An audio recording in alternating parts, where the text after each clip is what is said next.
ఈరోజు మా అత్తగారు జయంతి, అందుకోసం ఫస్ట్ టైం మా కూతురు దేవసేన శోభని ఈరోజు ఆలగడ్డకి తీసుకురావడం జరిగింది.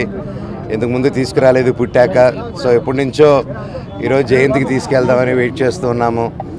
అండ్ ఆ రోజు వచ్చింది. అండ్ ఈరోజు మేము ఫ్యామిలీతో పాటు, మా కజిన్స్తో పాటు, ఫ్రెండ్స్తో పాటు ప్రతి ఒక్కరు రావడం జరిగింది. అండ్ ఊర్లో ప్రతి ఒక్కరు ఎంతో ప్రేమగా ఆహ్వానించి మమ్మల్ని ఎంతో ప్రేమగా చూసుకున్నారు.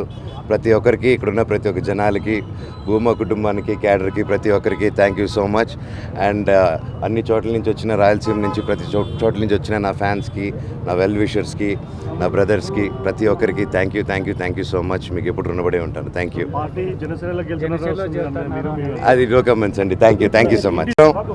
ఈరోజు మా అత్తగారు జయంతి, అందుకోసం ఫస్ట్ టైం మా కూతురు దేవసేన శోభని ఈరోజు ఆలగడ్డకి తీసుకురావడం జరిగింది. ఇంతకు ముందు తీసుకురాలేదు పుట్టాక. సో ఎప్పటి నుంచో ఈరోజు జయంతికి తీసుకెళ్దామని వెయిట్ చేస్తూ ఉన్నాము. అండ్ ఆ రోజు వచ్చింది. అండ్ ఈరోజు మేము ఫ్యామిలీతో పాటు, మా కజిన్స్తో పాటు, ఫ్రెండ్స్తో పాటు ప్రతి ఒక్కరు రావడం జరిగింది. అండ్ ఊర్లో ప్రతి ఒక్కరు ఎంతో ప్రేమగా ఆహ్వానించి మమ్మల్ని ఎంతో ప్రేమగా చూసుకున్నారు. ప్రతి ఒక్కరికి, ఇక్కడున్న ప్రతి ఒక్క జనాలకి, భూమా కుటుంబానికి, క్యాడర్కి, ప్రతి ఒక్కరికి thank you so much. And అన్ని చోట్ల నుంచి వచ్చిన, రాయలసీమ నుంచి ప్రతి చోట్ల నుంచి వచ్చిన నా ఫ్యాన్స్కి, నా వెల్ విషర్స్కి, నా బ్రదర్స్కి, ప్రతి ఒక్కరికి థ్యాంక్ యూ సో మచ్. మీకు ఎప్పుడు రుణపడే ఉంటాను. Thank you. అది నో కమెంట్స్ అండి. Thank you so much.